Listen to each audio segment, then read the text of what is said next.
సూపర్గా ఉందండి చేపల పులుసు అయితే. ఇలాంటి చేపల పులుసు మీకు కావాలా అయితే ఈ వీడియోని అయితే పూర్తిగా చూసేయండి ఫ్రెండ్స్.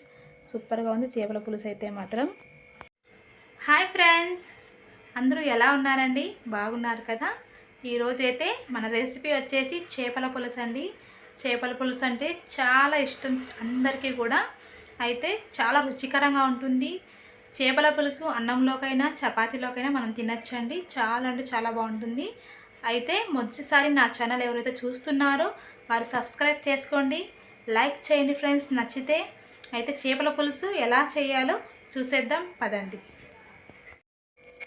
చేపలను అయితే ఈ విధంగా కడిగేసి శుభ్రంగా పెట్టేసుకున్నామండి. ఇప్పుడు చింతపండు ఈ విధంగా తీసుకోండి, కొద్దిగా చింతపండు అయితే చూడండి. ఇప్పుడు ఇందులోకి ఒక గ్లాస్ వాటర్ పోసేసి చక్కగా కడుక్కుందామండి. కడిగేసి ఒకసారి 2 గ్లాసుల వాటర్ పోసేసి నానబెట్టుకుందాం. చింతపండు అయితే పక్కన పెట్టేసుకుందామండి. నానబెట్టేసుకొని ఇప్పుడు చేపలండి, చేపల మీద కొద్దిగా ఉప్పు వేసేసుకుందాం. చేపలకి ఉప్పు అంటిద్దామండి. చక్కగా ఉప్పు అంతా పట్టించేసి ఇప్పుడు సగం నిమ్మకాయ కోసుకొని అది రసం అంతా కూడా ఈ చేపల మీద పిండుదామండి. ఈ విధంగా ఇప్పుడు ఉప్పు మనకు ఇది రసం అండి, నిమ్మకాయ రసము, ఇవన్నీ కూడా చక్కగా చేపలకు పట్టిద్దామండి. ఈ విధంగా పట్టించేసి కొద్దిసేపు అయితే నానాలండి చేపలు అనేది ఉప్పులో. అందుకని ఉప్పు మూత పెట్టేసుకొని పక్కన పెట్టేసుకుందాం చేపల్ని. ఇప్పుడు మసాలా రెడీ చేసుకుందామండి. కొబ్బరి, ఎల్లిపాయలు, అల్లం ముక్కలండి, ఇవన్నీ మిక్సీ గిన్నెలోకి వేసేసుకుందాం. ఇప్పుడు ఇందులోకి మనం కొన్ని లవంగాలు, చెక్క వేసుకుందామండి. కొద్దిగా మిక్సీ పట్టేసుకున్నాం. ఇప్పుడు కొద్దిగా ఇందులోకి మనం కడిగేసి కొత్తిమీర, కొద్దిగా ధనియాల పౌడర్ వేసుకుందామండి. ఈ ధనియాల పౌడర్ నేను ఇంట్లో తయారు చేశానండి.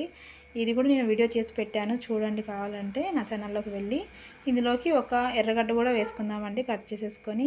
ఇదంతా మిక్సీ పట్టేసి పక్కన పెట్టేసుకుందాం. ఇప్పుడు గ్యాస్ పైన డేక్షా పెట్టేసుకొని 2 స్పూన్లు ఆయిల్ వేసుకుందామండి. గ్యాస్ కూడా అంటించుకున్నాం మనమైతే. చూడండి ఇప్పుడు ఆయిల్ మనకు వేడవ్వాలి. ఇప్పుడు ఇందులోకి మనం ఒక పచ్చిమిరపకాయ వేసుకుందాం. 3 ఎర్రగడ్డలండి కట్ చేసేసుకొని ఇందులోకి వేసుకున్నాం. కడిగేసి కరివేపాకు కొద్దిగా వేసుకున్నాము. ఇవన్నీ కూడా చక్కగా మనకు ఫ్రై కావాలి. గరిటెతో కలుపుకుందామండి. ఒకసారి 2-3 నిమిషాలు మనకు చక్కగా వేయాలన్నమాట. ఇవన్నీ కలిపేసుకుందామండి. ఇప్పుడు ఇందులోకి ఒక 1/2 టీ స్పూన్ పసుపు కూడా వేసుకుందాం. మరొకసారి కలుపుకుందామండి. అన్నీ కూడా చక్కగా మిక్స్ అవ్వాలి. ఎర్రగడ్డ అనేది మనకు ఎర్రగా వేగాలండి. చూడండి ఈ విధంగా వేగిపోవాలి. చక్కగా వేగింది మనకైతే. ఇప్పుడు ఇందులోకి మనం రెడీ చేసి పెట్టుకున్న మసాలా ఉంది కదండి, అదంతా కూడా ఇందులోకి వేసేసుకుందామండి. మరొకసారి చక్కగా అంతా కలిపేసుకుందాం. గ్యాస్ మంట కూడా కొద్దిగా ఫాస్ట్గా పెట్టేసుకోండి. ఇప్పుడు చక్కగా అంతా మనము కలుపుకుందామండి.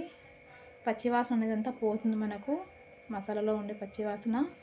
ఆయిల్ అనేది పైన తేలాలన్నమాట ఈ విధంగా. ఇప్పుడు ఇందులోకి మనం 1/2 టీ స్పూన్ కారం వేసుకుందామండి. మీరు ఎంత తింటారో అంత తగ్గట్టుగా మీరు వేసుకోండి. కారం వేసేసాము. ఇప్పుడు గరిటెతో మరొకసారి అన్నీ కలుపుకుందామండి. చక్కగా అంతా కూడా మసాలా కారం అంతా కలిసిపోవాలి మనకు. చక్కగా అంతా కలిపేసుకుందాం.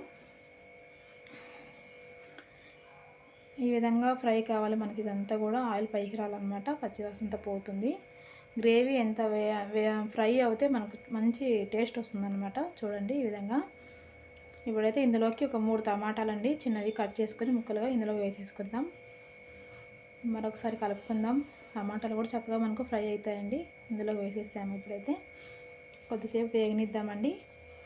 మూత పెట్టేద్దాం. అయితే చింతపండు నానబెట్టుకున్నాం కదండి ఇంతకుముందు, అదంతా కూడా ఈ విధంగా చక్కగా స్మాష్ చేసుకుందామండి. చింతపండుని అయితే ఆ నీళ్ళు పక్కన పెట్టేసుకున్నాం. ఇదైతే రెడీ అయిపోయిందండి, చూసారు కదా. ఇందులోకి కొద్దిగా మసాలా నీళ్ళండి, మసాలా నీళ్ళు కొద్దిగా పోసేసుకుందామండి. ఒక గ్లాస్ అన్నీ, పెద్ద గ్లాస్ అన్నీ పోసుకోండి. చక్కగా ఒకసారి అంతా కలుపుకుందామండి.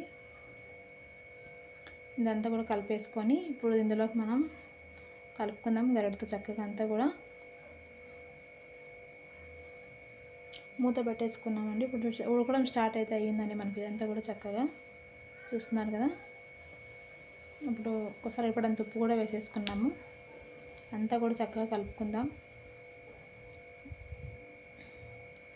చూడండి ఉడకడం స్టార్ట్ అయిపోయింది మనకైతే. చింతపండు నీళ్ళు తీసి పెట్టుకున్నాము పక్కన. ఆ చింతపండు నీళ్ళు ఇందులోకి వేసేసుకుందామండి చేపల పులుసులోకి. ఈ పులుసు అనేది చాలా టేస్టీగా ఉంటుందండి. చింతపండు నీళ్ళు పోయడం వల్ల మనకు ఒక రోజంతా నెక్స్ట్ రోజు తింటే ఇంకా టేస్టీగా ఉంటుందండి. చాలా అంటే చాలా టేస్టీగా ఉంటుంది చేపల పులుసు మాత్రం. ఈ విధంగా మీరు కూడా ట్రై చేసి చూడండి మీ ఇంటిలో. చాలా అంటే చాలా టేస్టీగా ఉంటుంది. చూడండి చక్కగా ఉడకడం అయితే స్టార్ట్ అయిపోయింది. మనకు పులుసు అనేది రెడీ అవుతుందండి. చూసారు కదండి. మీరు కూడా ట్రై చేయండి ఫ్రెండ్స్. నచ్చితే లైక్ చేయండి ఫ్రెండ్స్. సబ్స్క్రైబ్ కూడా చేసుకోండి నా ఛానల్ని అయితే. మీరు చూడండి చేపలు అయితే ఇంతకుముందు నానబెట్టాం కదండి ఉప్పు పట్టించి. ఇప్పుడు ఇందులోకి మనం చేపలను అయితే వేసేసుకుందామండి. మనకు పులుసు అనేది రెడీ అయింది. ఇప్పుడు ఇందులోకి చేపలని వేసేసుకుందాం. ఈ విధంగా అన్నీ కూడా వేసేసుకుందామండి. మీరు చేపల పులుసు ఎప్పుడైనా చేసేటప్పుడు వెడల్పైన పాత్రలని యూస్ చేయండి. ఎందుకంటే చేపలు విరిగిపోకున్నట్టు చక్కగా మనకు వస్తాయన్నమాట, అందులో ఉంటాయి. నేను అందుకే వెడల్పుగా ఉండే డేక్ష అయితే పెట్టుకున్నాను ఫ్రెండ్స్. ఈ విధంగా చేసుకోండి. ఇలాంటి గెరటే యూస్ చేయండి. చేపలు అనేది విరిగిపోవు అనమాట, మనకు కలుపుకోవడానికి సులభంగా ఉంటుంది. ఇప్పుడు మూత పెట్టేసుకొని కొద్దిగా మంట స్లోగా పెట్టుకుందామండి. ఉడకాలి మనకు కొద్దిగా. 10 నిమిషాల్లో ఉడికిపోతుందండి మనకు చక్కగా ఇది. చూడండి ఫ్రెండ్స్, ఉడకడం అయితే స్టార్ట్ అయ్యాయి మనకు చేపలు అయితే. చూడండి చాలా టేస్టీగా ఉంటుంది చేపల పులుసు. మీరు అన్నంలోకైనా చపాతీలోకైనా రాగి ముద్దలోకైనా తినొచ్చు ఫ్రెండ్స్. చాలా అంటే చాలా టేస్టీగా ఉంటుంది. మీరు కూడా ఈ విధంగా ట్రై చేయండి. మీ ఇంట్లో వాళ్ళందరూ కూడా ఇష్టపడతారు తినడానికి అయితే. మా ఇంట్లో వాళ్ళైతే అందరూ తింటారండి, ఇష్టపడతారు. చూసారు కదండి చక్కగా ఉడిపోయింది మనకైతే చేపల పులుసు. సూపర్గా రెడీ అయిపోయిందండి. చాలా టేస్టీగా ఉంది, సూపర్గా ఉంది ఫ్రెండ్స్. మేమైతే చేపల పులుసు చేసుకున్నాం ఈరోజు. మేమైతే ఫోన్ చేసేస్తామండి. మీరు కూడా ఈ విధంగా ట్రై చేసుకోండి. మీ ఇంట్లో కూడా ట్రై చేయండి ఫ్రెండ్స్.